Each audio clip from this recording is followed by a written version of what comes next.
Now, here are the positives and the negatives, of Ruben Amorim's sack. It came as a surprise to me this morning. I didn't expect it. And, it occurred as a result of his rant, what he said in the press last night, that he expects to be more of a coach, not a manager, not a coach, because, the hierarchy were more like, telling him what to do. Now, as a coach, one of the positives of this sack is that as a coach, you don't need to be rigid. You need to be flexible with your formation. The kind of players you have, you bring in a formation that suits them. But Ruben Amorim has been adamant with his 3-5, 2 formation, and it did not really fit this Manchester United side. They were not able to express themselves, and it led to a lot of players leaving the team. Players like Rashford, Sancho, Garnacho, they could not fit into that wing back role that he brought in. A top coach should not force formation on players. He should adapt. You get to it.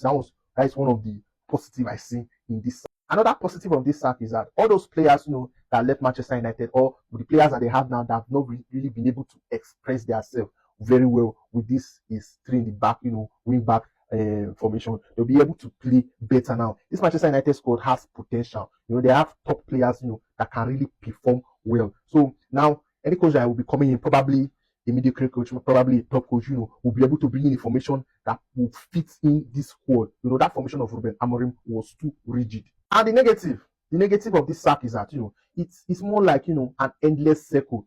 Bring in this manager, he does not perform well. You sack him, you start again, bring another one. It is now an endless vicious circle for this Manchester United, club. You get Manchester United, they kind of improved under Ruben Amorim. Last season was very woeful. Now they are challenging for top 4. They are in the top 6. Who would have known that this season they will be in the top 6 with the kind of mediocre players they have? You get, so it was kind of an improvement. Now that they've sacked him, it's more like starting all over again. And let's be very honest, Manchester United fans, people cannot compete for Premier League title even in the next 3 years.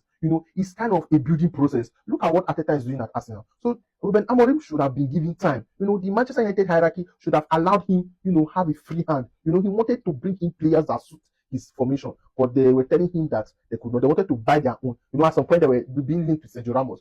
That news is true. You cannot tell me that it was false. But there was more like, what kind of club is this? I want to go and sell Sergio Ramos. That was why they stopped. Antoine Semenyo didn't even want to go to them because the kind of position they find themselves. Which top manager will want to go to Manchester United now? With the kind of things they can see that is happening at the club. Even players, the club is just toxic. Another negative is that iNews, these people that have part shares in this Manchester United, their management has not been different from the Glaziers.